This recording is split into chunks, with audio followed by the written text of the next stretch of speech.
Hello and welcome to episode 158 of Section 138 podcast. I'm Mark Colley, and life sucks right now. The Blue Jays lose 2 of 3 to the Yankees, and somehow, miraculously, their season is not yet over, despite everything we talked about last week. They still have a shred of hope. The Red Sox are allowing them to hold on to this season by a thread, and the nerves and the pain and the stress just keep on going for another couple days. But how are you, Bryson? Yeah, honestly, I wish it can be a lot better. I mean, we knew how important this series was, and just to sum it up quickly, the Jays just couldn't get it done. And then 3 games, they take one, they lose two, and yeah, I mean, based off of the Red Sox losing to the Orioles, that is pretty much the only reason why they remain in contention. The only problem is now going forward is you have to rely on the Angels and the Nationals here to help you out over the weekend. And I guess you can include the Rays with the Yankees. So you need help. And of course, you have to win out as well at this point. So we'll see what happens. And we're going to talk about it throughout the next hour. Yeah, I forget the exact stat, but I think it was only the third time in Red Sox franchise history that they've lost a series to a team heading into it that the opposing team had 100 losses. So just, a unicorn from the Red Sox to keep the Blue Jays season alive. But it is by a thread. They have to do a lot over this remaining series against the Baltimore Orioles to stay in the hunt. But how are you, Jacob? I am holding on to every piece of hope that I can right now. And I mean, as you said, there's one game separating the Blue Jays and the Red Sox. Only problem here is the Mariners have also kind of taken a bit of a leap forward. So if you're a Blue Jay fan, let's be real here, you need either a sweep or you're packing your bags. So it's definitely an unfortunate time right now, considering really the Blue Jays had a chance to take over the Yankees or really give themselves a three-way tie going into the last series of the season, but at least they're not out of it. So I'm doing semi okay. Yeah. I wish they would just end it. Like, stop keeping up with this. Like, honestly, as things stand right now, I don't think the Blue Jays are making it because a lot has to go right over this final weekend for that to happen. And it's just so much stress to watch. It's a lot of fun. I'll give it that, but it's a lot of stress and a lot of, if the Blue Jays are losing, pain and anger. But yeah, a crazy week for the Blue Jays. They dropped 2 of 3 to the Yankees, and the Red Sox doing their best to keep the Blue Jays in it.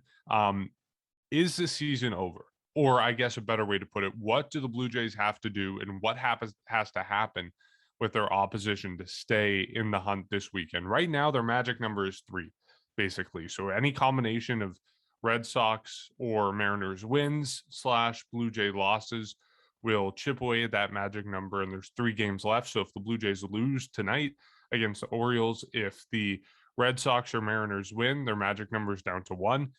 If any other combination of those happens, it's down to 2. It's coming down to the wire. And what do the Blue Jays have to do over this remaining weekend of the season to get into a postseason spot, or at the very least, more likely, a tiebreaker game? They need a sweep and nothing less than a sweep. Now, maybe theoretically, somehow, if the Red Sox, the Mariners lose 3 of 3 or whatever, however many games remaining they have, maybe the Blue Jays don't need a sweep. You take 2 of 3. Like if you take 1 of 3, then I think the conversation's over. But realistically, when I look at the American League wild card standings, the Blue Jays, there's only 4 teams left. It's the Blue Jays, the Red Sox, the Mariners, and the Yankees. Yankees have a 2-game lead over, as of right now, the Mariners. I think that's just because of alphabetical order are ahead of the Red Sox right now. So, but those 2 are tied. You're going to need to win.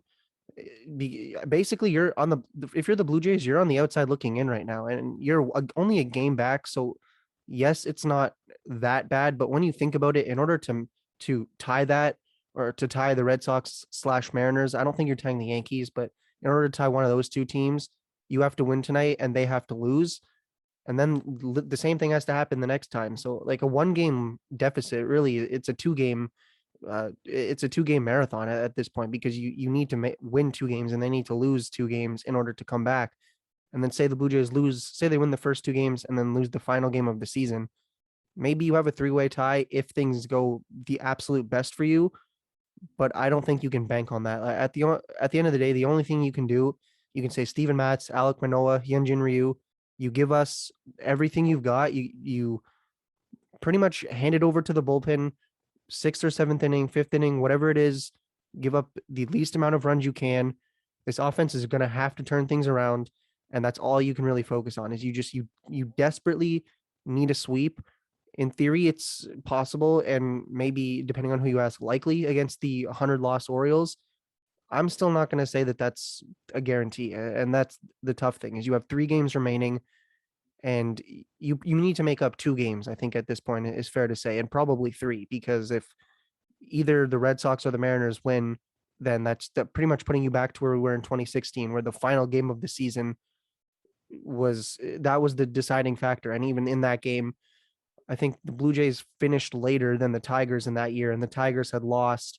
So then they clinched like halfway through the game. But this season's different. You basically, if you don't sweep, then it's probably season over. And I think the hardest part about that is the fact that this could take the entire weekend. So we could be sitting here Friday night, Blue Jays, maybe they win today, and we're all happy about it.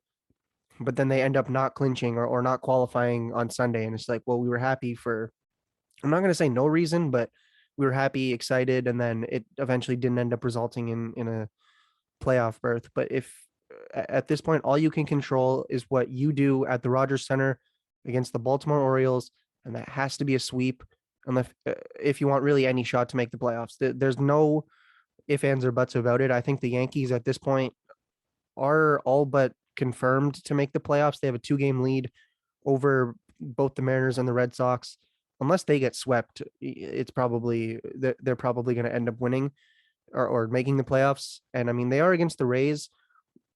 They have already clinched the best record in the American League, so that's very likely that they ease off a little bit, prepare for the playoffs. You might not see their best guys out there, but again, these are all hypotheticals, and it's really, it's not something that I would like to bet on. Like all you can do is you can focus on the Blue Jays winning, hope that you get some help from either the Red Sox or the Mariners. They can lose a game, you can take over, but now it's going to be difficult because you don't have just one team to take over. You have 2.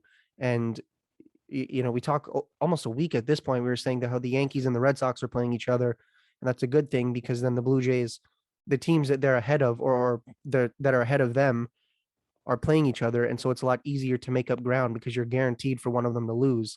Well, they didn't. I mean, they I think at the same time they had split the 4-game series with Minnesota, and now you have 2 teams that you're looking at that are not playing each other. 2 of them, I mean, the Angels are out of it. The Nationals are out of it. So it's a lot of complicated stuff. Basically, you sweep, you have a shot. If you don't sweep, then I mean, next season we'll have a little bit extra motivation, but it's definitely an unfortunate ending if it doesn't end in a playoff berth. Still doesn't take away from a good season, but I don't think we want to discuss that yet. I think we're still in the moment trying to hold on to a bit of hope, but all you can do, take 3 of 3, and we'll see where that goes. Maybe that leads to a playoff berth if you get lucky with the other teams, but it's going to, I think, come down probably to that final inning of that final game on Sunday. Well, that's the problem, is that a sweep doesn't guarantee you anything. And that's why, you say it's in the Jays' hands. It really technically isn't. And that's the problem, because this past series it was. And that's what makes it disappointing, is that this series against the Yankees was the opportunity where you had it in your hand. And I remember Mark and I were talking about this on the weekend, this past weekend before the series, is that it is in your hands. And now it's not. It really isn't. I know you do have to sweep. There is no option at this point, because I don't know about you guys, and I think it'd be crazy for us to rely on the Nationals and the Angels taking 2 out of 3 from both the Red Sox and Mariners. I think that's out of the question. If you're lucky, the Nationals take 1 and the Angels take 1 this weekend. That's who you're relying on. You need the Nationals and the Angels to help you. And of course, the Rays, who have nothing to play for. Who knows what that happens? Obviously, the Yankees appear to be the front runners, like you were mentioning, Jacob, but for the sake of it, I'll include them. The only thing is that the expanded rosters this year, that give me some hope with the Rays, is that the expanded rosters this year are only at 2 over the usual. So it's at 28, not the usual 40. And the Rays somehow, no matter who the heck they call up, is dominant. So do I have some faith in the Rays still this weekend? Yes. I just think at this point, you're looking more at the second wildcard spot, if anything. And here's the other thing. I'm not even looking at a playoff spot. I'm looking for some sort of way the Jays can sneak into a tiebreaker scenario. And that's crazy, but that's just the way I'm thinking now. And I think that's really the most realistic way. Unless, like I said, somehow the Angels and the Nationals take 2 out of 3, but I'm not going to bank on that at all. And then, of course, for the Jays point, you have to sweep the Orioles, and the Orioles now took 2 out of 3 from the Red Sox. So you don't want that happening to you.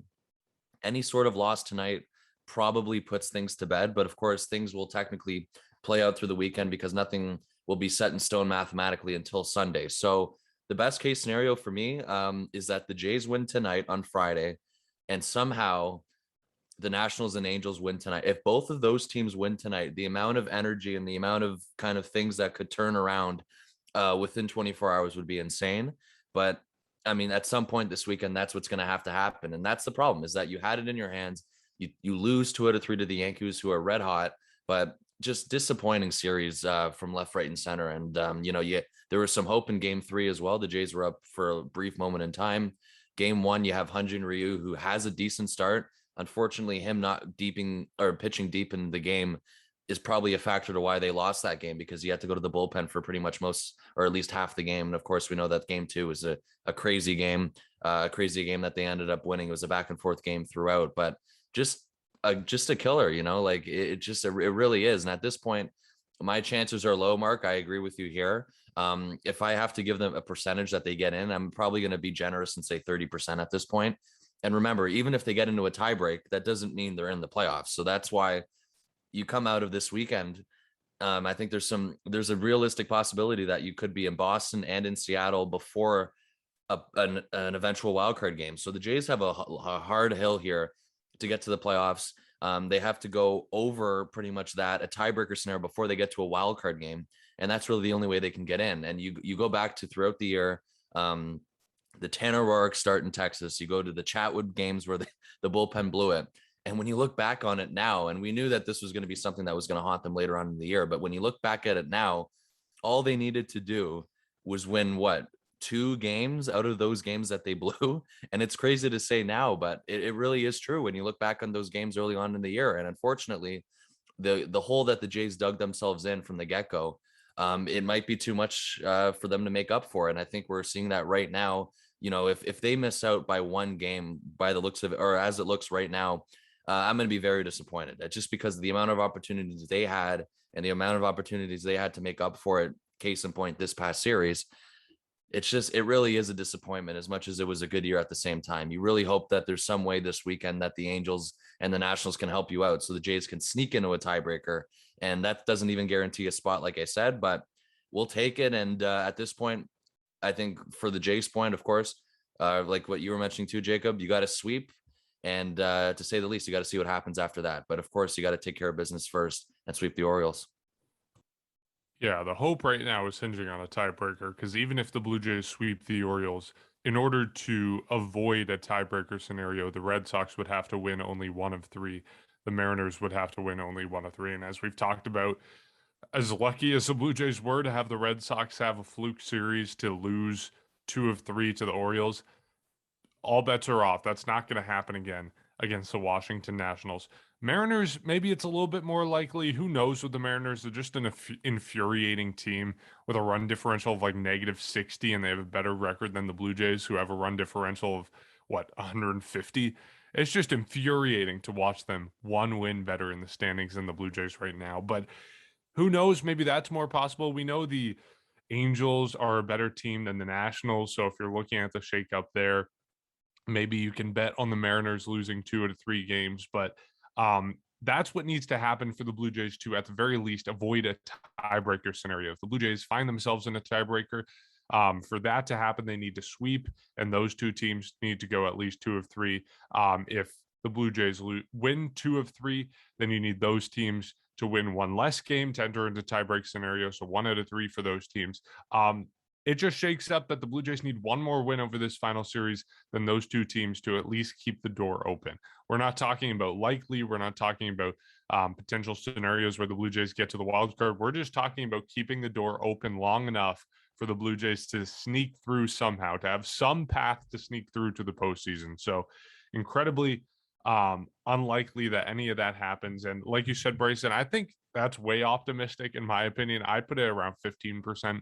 I think just looking at the opposition the Red Sox are facing, the opposition that the Mariners are facing, I put it at 15% of making the wild card spot, of making the postseason, not including a tiebreaker scenario. So 15% chance of the Blue Jays sneaking through into that tiebreaker, and then from there into the wild card spot. But oh man, I think it's really unlikely. I think I'm a lot more pessimistic right now than you are. But Jacob, where would you put the odds at of the Blue Jays making the postseason? Not just making the tiebreaker, but making it into that wild card spot.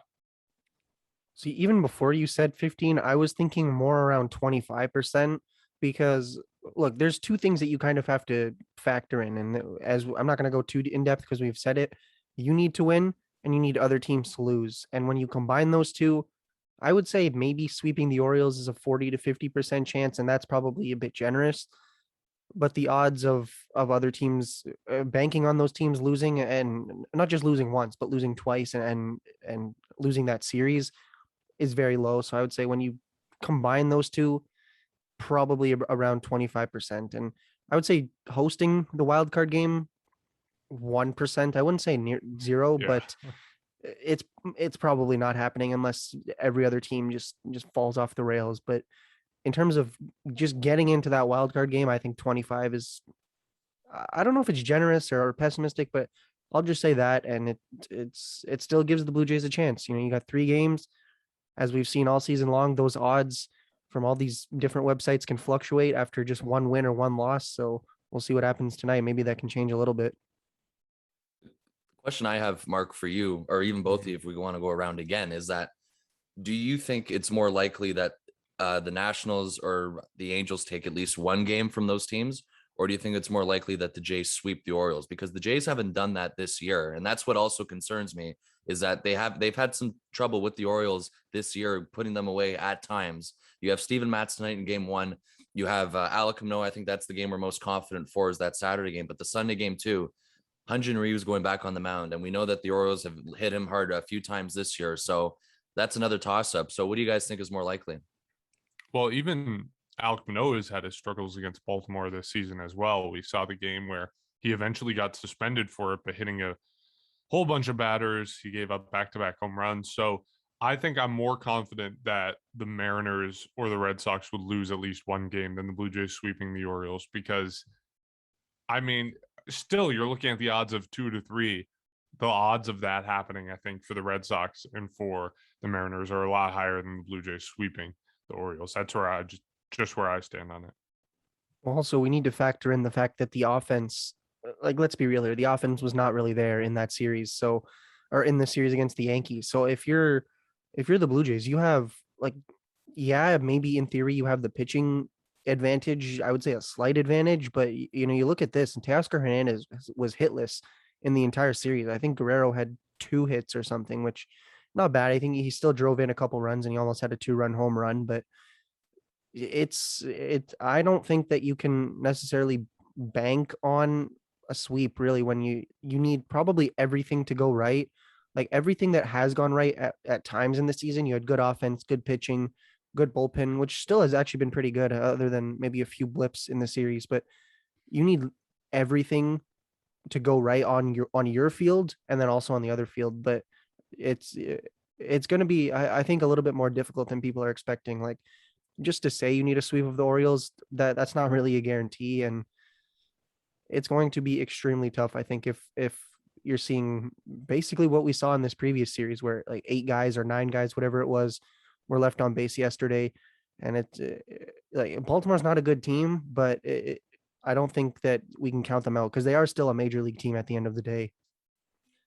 Here's the thing too, is that, you know, coming into this year, we all know the expectations and everything like that. But throughout the year and throughout, I guess, the end of the summer months, all of our expectations rose. And if the Jays, like, when it happens for sure, if it happens for sure, where they are like mathematically eliminated, it's going to take me some time to get over this. I'm not going to lie, guys. Like, this is really disappointing throughout this last week. And it's impacted me a lot more than I thought. But I mean, I don't even know. Like, if the Jays find a way to lose one of these games on the weekend, that's probably going to likely be it, like we were mentioning. So I mean, we will see. And at this point, even if you do sweep, it might not be enough. But I really don't know what to say. It's just been, one heck of a ride, as much as it could get disappointing at the same time. And it's going to take me a bit to get over. I'm not going to lie. So it's something that they put themselves in, though, unfortunately. And you were mentioning the offense, Jacob. I mean, there were some times where they showed up, or sometimes where they didn't. And really, the only highlight for me, or the one guy who was consistent throughout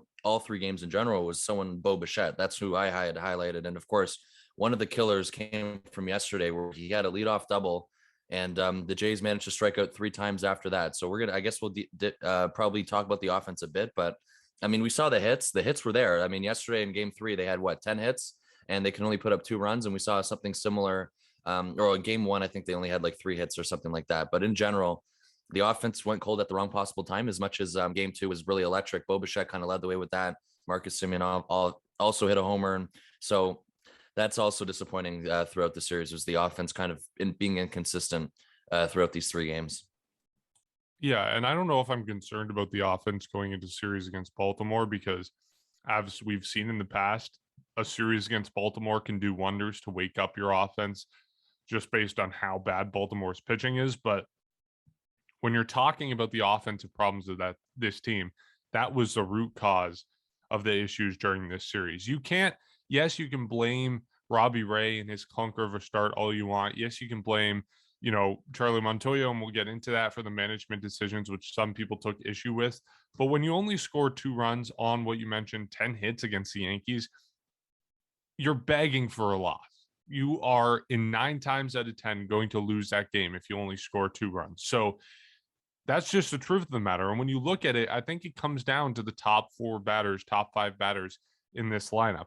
You look at the way it shaked out. Bo Bichette, obviously, we know he had a good series. His 2 home run game in the 1 Blue Jays win, his home run being the game winner for the Blue Jays in the bottom of the 8th on Wednesday. And he had another, as you mentioned, Bryson, a big double in yesterday's game, which almost mattered, but didn't end up mattering. You go down the list, George Springer stayed hot, and I thought he would kind of be the X factor for the Blue Jays. If he was hot at the top of the lineup, the Blue Jays would succeed in taking at least 2 of 3 from the Yankees in this series. That wasn't the case. He went 5 for 12, 2 doubles, a walk, and an RBI, but it just didn't work. The Blue Jays either A, couldn't drive him in, or B, he didn't drive anyone in. You look at going down the lineup, Marcus Semien, I think this is where the root cause is: 2 for 12, 1 home run, 1 walk, 2 RBI. You go to Vladimir Guerrero Jr., 2 for 11, 2 doubles. So both of his hits were doubles, and both of them were pretty big doubles. They both drove in RBI, but 1 walk for him. And then this is the kicker, I think. Teoscar Hernández, 0 for 11, 1 walk, 4 strikeouts. So when you have George Springer doing all these things at the top of the lineup, but then the next 3 guys I guess 3 of the next 4 guys, not including Bo Bichette, are pretty cold, the offense isn't going to do anything. And I think that's the reason why the Blue Jays lost this series, is that 3 of the top 5 guys in your lineup are cold. You aren't being able to drive in runs. You're leaving guys in scoring position. And even as much as the bottom of the lineup did in this series, I think they did, especially the last game. You have Corey Dickerson having a good night at the plate. You have Santiago Espinal doing his best to help the Blue Jays out. It doesn't matter what the bottom of the lineup does if the top, supposedly 3 of the best 5 hitters in your lineup are going ice cold when the season is on the line. So that is pretty much exclusively who I blame for the losses in this series. We'll get into it a little bit later about some of the frustrations with game 1 and how, you can't totally blame the Blue Jays for lack of execution, but the offense is really what it comes down to in this series. Mm-hmm. And you look at the Yankees big guys home runs in that last game, or the first game. The Blue Jays, they were leading, I think, at one point, or tied or whatever. And then you look at the Yankees. Yeah, they were up 2-1 at one point. Mm-hmm. And Yankees had 3 home runs in that game. Blue Jays had 0. So I mean, they had 3 or home runs in that second game. I think it was Bichette with 2, Semien with 1. But when you look at Judge and Stanton, when the best hitters in the Yankee lineup are doing their job and are driving in runs, and your best guys are not doing it, it's difficult to win, and it's probably nearly impossible. And same thing. I mean, they scored 5 runs in the second game. I think a lot of people are forgetting that the Blue Jays blew a lead in that game too. Like we honestly, if Bichette didn't have that game that he did, easily we could be talking about a sweep, and we could be talking about how they're already either been eliminated today or yesterday, or eliminated today if they lose to Baltimore. So it's not like as much as you want to blame the pitching, as much as you want to blame anybody else, at the end of the day, these were all winnable games. The game, I mentioned you were leading. Obviously, you ended up losing 7-2. A little bit difficult, I guess, to argue to score 8 runs, or that they should have scored 8 runs, because okay, maybe that was the game that you ended up losing this in the series, and that got you. But they were able to execute in game 2, but then in game 3, it was just the same problem. They just Yankees had 4 home runs, that was no, excuse me, I think it was 5 home runs out of their 4 hits, or whatever it was. Like basically all their hits were home runs. And when the Blue Jays have nearly double or more than double the hits that you have, it's just inexcusable, I think, to not win, really, to not score any more runs. And considering you leave 8 men on base in that game, it's difficult. The top of your lineup, for a team that's built on their lineup and that revolves around it, your lineup really, I think, needs to be the best part of it. And it wasn't in this series. Even in the second game, you could have argued that, Guerrero's double should have gone out of the park. Maybe, I mean, I guess it technically bounced back into play, but same thing, say that was the third run for you, you still probably would have ended up losing. And I know the situation might have been different. Maybe, you're the Yankees only tie it, or maybe Robbie Ray doesn't give up those home runs. But at the end of the day, when you're basically in the biggest series of not only this season, but probably over the last 4 or 5 seasons, you gotta come to the plate and you gotta score runs. And it did not happen. And for guys like Teoscar Hernandez hitting over 300, now his average is dipped to under that. And I mean, still a good season, still a 290 hitter, but you can't have that happen. You can't have that dip happen in the most important series of the season. And it was, I think, what ended up beating the Blue Jays. And one thing that I wanted to mention is I'm kind of surprised Grichuk was in the lineup yesterday. Like, yes, he's hit over 20 home runs. I would have preferred Gurriel. Now, the only problem is I don't think he can field yet. I don't think that he's really ready to do that. I still think that, maybe you put him at the DH, you have Dickerson maybe in center. I don't know how comfortable he is with that, but it's just, I don't think that you can necessarily afford to have guys that are not your best guys. And even if Gurriel is not 100%, if he's at least able to swing up, you don't want to re-aggravate or push something, rip out any stitches. But if you're able to get your best guys in the lineup, then they definitely do need to be in the lineup, because at this point, like, the lineup should be the best part of this team, and they were scrambling for hits for really half the series. And it's an unfortunate way to end it. You hope that this isn't the end of certain guys' tenures. Robbie Ray, Marcus Semien having great seasons. You don't want it to end this way, especially you're at home. Like, you want to give your home fans one last thing to cheer for before you potentially go to Boston and before you go to New York to play that wild card game or whatever tiebreakers. But at the end of the day, your offense does need to pick up. You have a chance against a team that is not very good in the Orioles, but I'm not necessarily betting on the offense really completely turning around unless really they show us. Because even in that series against the Twins at home, they had that first game where they just had all those hits, didn't score any runs. So or scored very few runs. So that it's unfortunate. I think we're maybe pinpointing the problems, maybe focusing too much, but at the same time, you need wins. They were all winnable games, and the offense just kind of didn't come through. So at this point, you have 1 game to make up. You need 2 games really to do that. All you can hope for is some type of miraculous change. And that's probably the only thing I think that I'm holding on to right now, is just hoping that this offense is able to revolve or turn around and be the thing that the team revolves around. Yeah, I mean, when it comes to Gurriel, I'm not totally surprised for me that he was out of the lineup. I just feel like him playing with him playing with the hand injury that he did have, or the stitches, it's a lot different than playing with a sore growing or a sprained knee or whatnot. If you can barely grip the bat or have pain doing that, then there's not really much he can you can expect out of him. And I thought obviously he wasn't himself in those 2 games that he played. And if that's really the end of his season, or I guess, the season where he broke out as much as he did with those numbers, it's a shame it ended that way because of the incident that happened. So I'm not as surprised as you are, Jacob, but I just feel like it's a lot different than playing with something that's nothing to do with actual, gripping a bat or holding a bat. But, I just want to start things off with Robbie Ray too.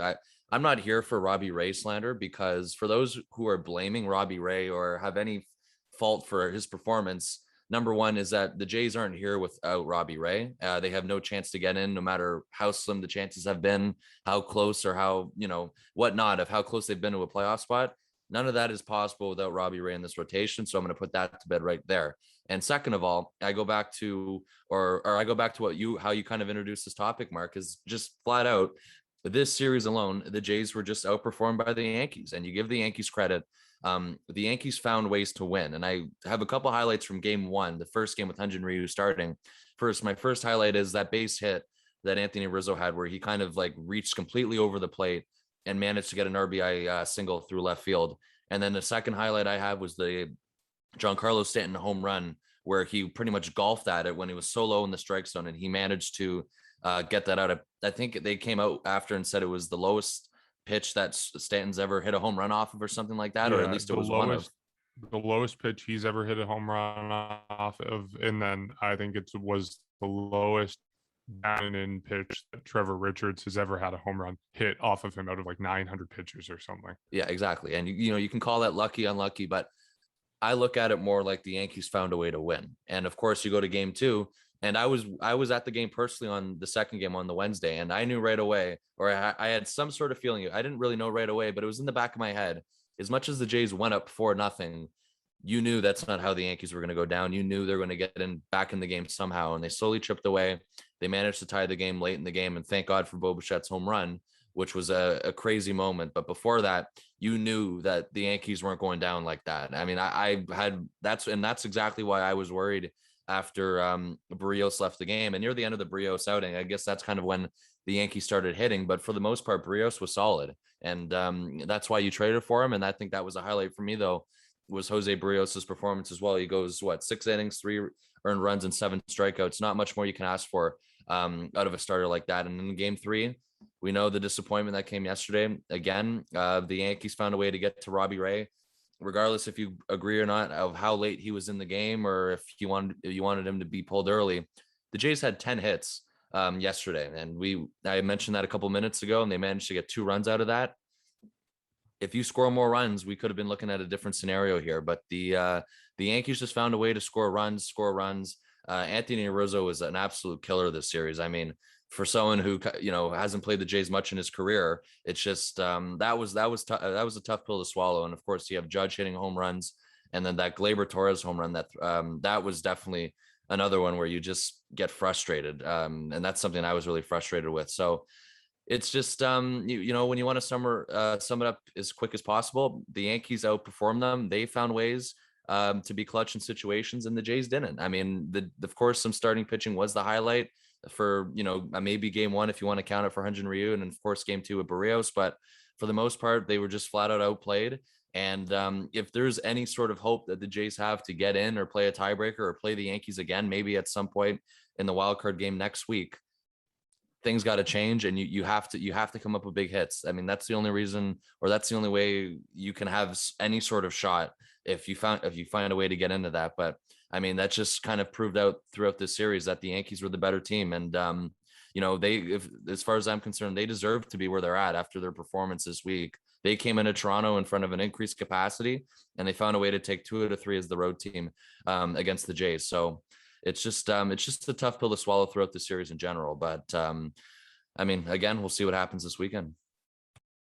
Yeah. And you mentioning those 2 hits by Rizzo and Stanton, that was just infuriating. I think that was probably the angriest I've been at a Blue Jays game all season this year. Just because, like, if you're Trevor Richards, what do you do? Like, what do you do to avoid that Stanton home run? It's a ball that's literally inches above the ground, practically right next to Giancarlo Stanton's legs, and somehow he's able to turn on it and hit it out for a home run. Like, you can't do anything about that, and it's so infuriating to watch. And as much as I think Thursday's game was a game of disappointments, I think Tuesday's game, it was just pure frustration. I was very pissed off watching that game because of what happened there. And yeah, it's a tough way to go for the Blue Jays. Let's talk a little bit about the management of this series. People were complaining yesterday about the decision to leave Robbie Ray in past what probably was his best before date in the final few innings there, when he gave up a pair of home runs. He gave up 3 home runs and 4 batters, along with a walk. People were advocating for him to be taken out earlier. Other people saying, look, he's your ace. The question is whether you have someone better in the bullpen to come in after him, and that's also up in the air. Who do you bring in that situation in the 6th inning to, close things out and keep the Blue Jays alive? And you obviously don't want to go to someone extremely high leverage like Jordan Romano. So do you rely on someone like Trevor Richards, Adam Simber? Who would you bring in that situation if you're going to take Robbie Ray out that early when he's only given up 1 or 2 runs in the game? So do you guys disagree with the decision to leave Robbie Ray in the game, even when he was struggling before the big blow of especially the Gleyber Torres home run? See, here's the thing. Robbie Ray has been the ace of this staff pretty much since day one, or since his first start of the season. It was a little delayed, but he's been their best pitcher. And I think to some degree, he's earned the right to stay in a little bit. Now, one thing that I think maybe goes against that is when you look at the first, second, and third time throughout the order, the opponents against Robbie Ray have a 188 batting average in the first time, goes up to goes down to 179 in the second time, but then goes all the way up to 302 the third time throughout the order. So that's a pretty big jump. Guys are hitting nearly double or 2 times as good.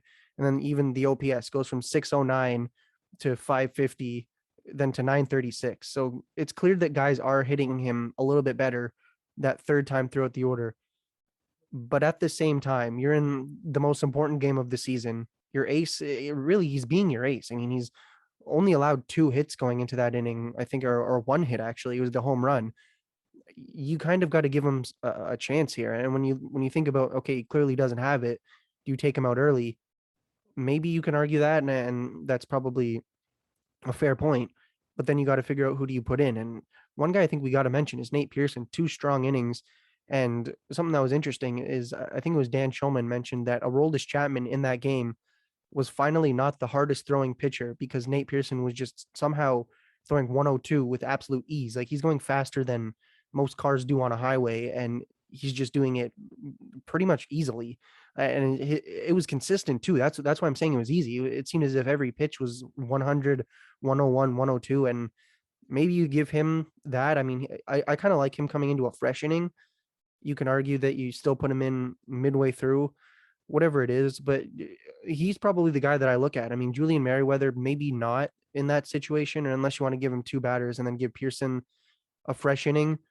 But I think that's just the problem. You have too many high leverage guys, or maybe not enough high leverage guys, and too many high leverage situations, because Adam Simber pitched in, I think, 2 of the 3 games. Trevor Richards threw 30 or 40 pitches in that first game. Jordan Romano, I think he played in the second game. I don't think he played yesterday, but at some point, even Tim Meza, he gave up those 2 runs in the second game. So maybe he's not going to pitch in the third game. It's unfortunate. You have guys that are good enough to get you outs, but you have almost too many outs that you need them to get. And if you can get Robbie Ray to give you a couple more innings, or an inning, or a couple more outs, I think you still give it to him. It didn't work out this time. I mean, sometimes he'll maybe only allow 1 home run, or leave with a couple hits, and a couple guys on. This time it did not work out, and the home runs, I think, have been a problem for him all season long. But I think you still give him a shot. It didn't work out this time. I think if it did work out, we'd be talking about how he was able to bounce back and really beat the Yankees, and really show himself that he can get out of those situations. But it's unfortunate that it didn't end that way. And all you can hope for is that this wasn't his final start as a Blue Jay in front of that Rogers Center crowd, because it takes away, I think, or it leaves a bit of a damper on a very good season. And you hope that he's able to at least give one final impression of what he's truly capable of, because what we saw, really not even the whole game, but what we saw in that last inning was not the real Robbie Ray. And the same thing happened to, I think, Barrios in that middle inning or that middle game. He had a no hitter, or excuse me, not even a no hitter. He had a perfect game through 5 2/3, and that one stretch of batters really got to him and resulted in those earned runs. And Blue Jays ended up winning that game. The damage wasn't as bad, but that, you talk about what happened with Barrios. He was able to rebound. It's just in this situation, Robbie Ray wasn't. And going back to it, like obviously hindsight is 2020. What happened, and we know it. But in the moment, I think you still give Robbie Ray a chance. He's going to throw you either a fastball or a slider or the one curveball that he threw to the outside of, I think it was maybe Stanton or whoever it was. But you know what you're getting out of him. I still give him in the moment. I would still give him that chance to at least redeem himself because he's proved that he is capable of it, and he's proved that he's been your best pitcher and really one of the best pitchers in the entire league all season long.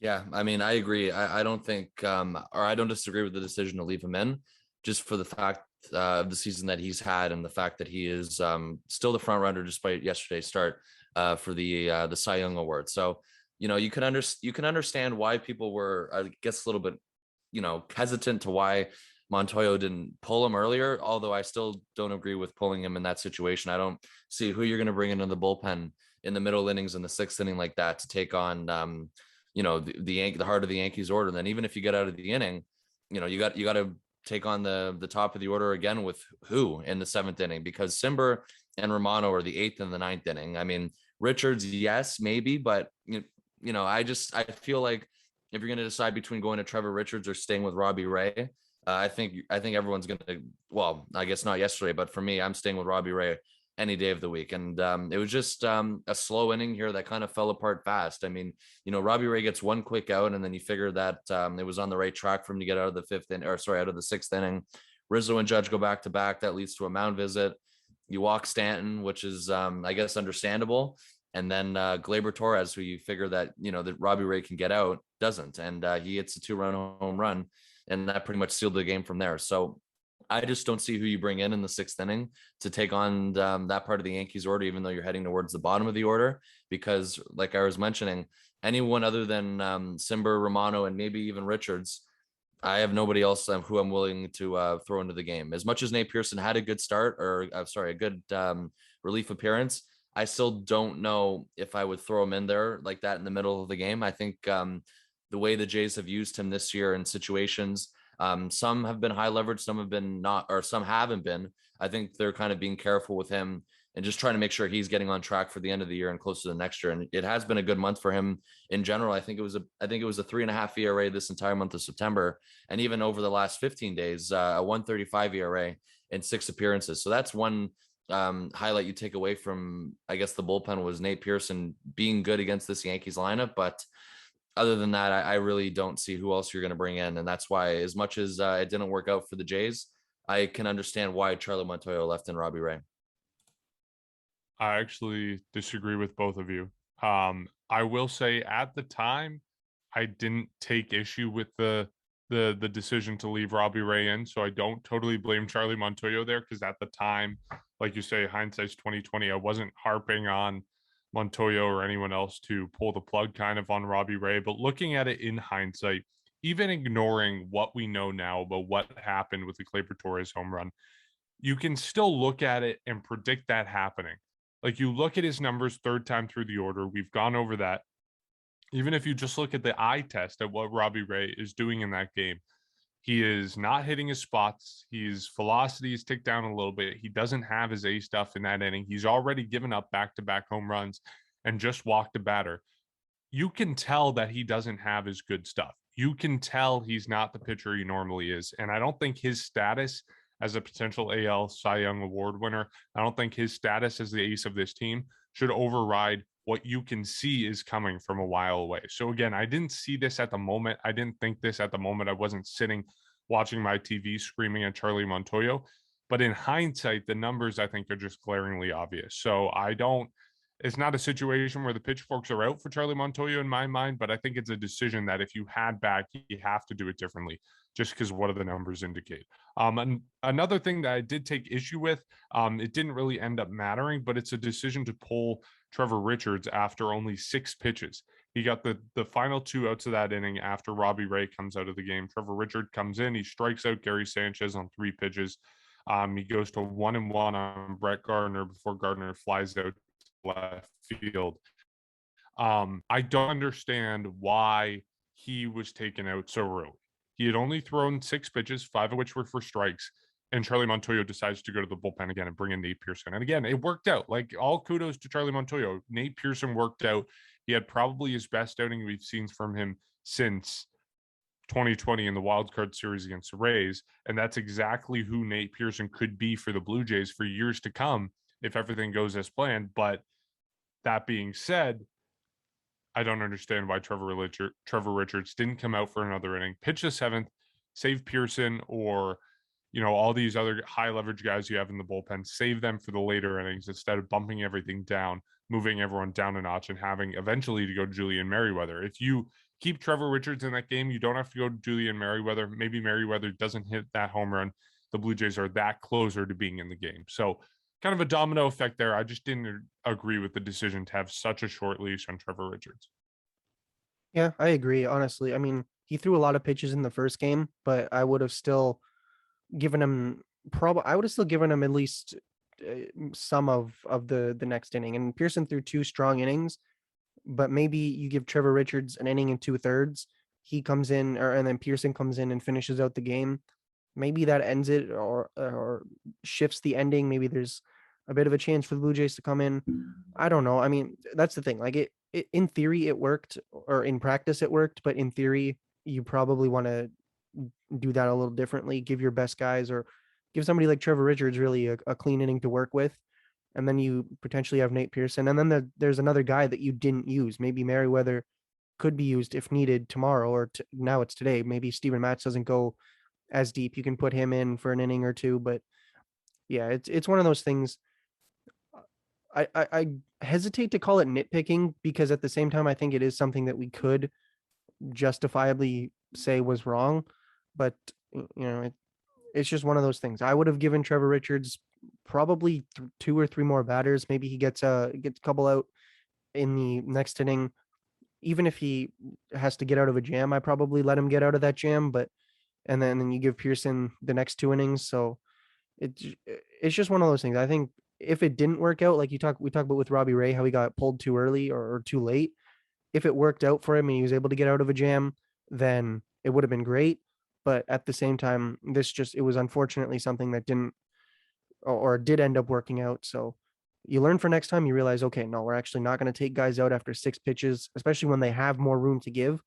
You let them get some more outs, give you a bit more of a chance to come back into the game, and just be thankful that this one didn't end up hurting you, and hope that in this series against the Orioles, you don't make those decisions or those missed decisions, if that's even a word, when you're really, your backs are against the wall, and the pitchforks, they just need one room or one little inch to just pull the plug, or to stab those unfortunate playoff hopes right in, and basically end them. Yeah, I don't look at the Richards to Pearson. I didn't really think of it too much. I can understand the questioning of why, I guess, Richards was only pretty much facing a few batters and that was it for him. But I mean, there could be so many reasons to that. I mean, maybe they wanted to save him for tonight. I really don't know about that. But just going back to the Ray thing too quickly, I mean, I feel like, if you want to talk about eye test, I mean, I think we've seen enough this year in terms of the bullpen coming in and blowing games. For me, if you're going to do that and pull Robbie Ray out of the game for that and take that chance, it's just, maybe it's the amount of times that they've blown games this year for me to disagree with your take, Mark, but I'm not willing to take that chance and witness it again this late in the season. So, and I really do think him being a Cy Young Award candidate or leading the way, being the best pitcher in this rotation, I really do think it means something, which is why I was willing to take the chance with Robbie Ray, despite all the numbers of third time through the order or not. And here's the other thing too, is the longer the bullpen's in the game, it takes away your chances of winning. We see that Tuesday night, even though it was a different situation. Hyun-Jin Ryu was out of there before 5 innings, 4 innings of your bullpen, and it didn't go well for the Jays after that. I mean, I know it's a different situation. It's just, for me, the amount of times that we witnessed it this year with the bullpen blowing games, I wasn't willing to take that chance with in this situation, pulling out Robbie Ray like that. So, I mean, you can see it from both sides, but for me, I don't see, or I don't criticize Montoyo for taking that chance. Even with the Pearson and Richards thing, that one seemed much to, nitpick on. I really didn't think much of it again. So, I mean, there's just so many other things behind the scenes that we don't know about, for maybe why Richards was only in there for a couple batters. Maybe he was just supposed to get out of the inning, and the Jays were going to go elsewhere after that. So it could have been all something lined up in a plan, but I mean, we'll see what happens again. And it's an interesting conversation, though, for sure, with the Robbie Ray thing. So I know it is pretty divided. I know some people agree with it, some people don't, but that's just for me. After what we've seen this year from the bullpen, it's something that I'm not willing to take the chance on in the 6th inning. If it was the 8th inning, or even maybe the 7th inning, an inning later, then I'd probably agree with you a little bit more. But just the fact that you're still in the middle innings, it's not something that I'm willing to take a gamble on at all. But for me, like in that situation, keeping Robbie Ray in, you lose the game right there. You give up that Gleyber Torres home run. Basically, it's over. I would much rather have them button down that inning. Maybe you give up a 3-run home run in the 8th or 9th inning, but at that point, you have more time to come back. You have more time to stay in the game. I'd rather that happen later in the game than earlier. So that's all I like. I want to keep the Blue Jays in the game for as long as possible. You want to avoid that finishing blow for as long as possible. But that's why I think Robbie Ray should have been taken out there. And again, hindsight's 2020. And yeah, that Pearson thing, that's really nitpicking, and it obviously didn't matter, but it's just something that stood out from that game. But bottom line, if you're trying to look for positives, the Blue Jays at the very least won't be eliminated tonight. They can only be eliminated starting tomorrow night when they play Baltimore on Saturday. So if you had told us 2 years ago that we would be in this situation of watching the Blue Jays play a game 161 of a crazy, crazy season, be looking for 90 wins, be not able to be eliminated until game 161, I think we would all be content with that. But we'll wrap the podcast up there. Thank you to everyone who listened to this episode, and we're hanging on for one more regular season podcast, and then we'll have to decide what to do with our life if the Blue Jays make the postseason or if they do not. But until then, you can support our podcast by going to patreon.com/section138pod. You can find us on Instagram and Twitter at section138pod. You can support our podcast by giving us a rating and review on Apple Podcasts. And then, as always, you can find our episodes on YouTube, or if you are watching this on YouTube, you can listen to them wherever you get podcasts. All right, thanks for tuning into this one. We'll be back after this weekend series and after the regular season ends against the Baltimore Orioles.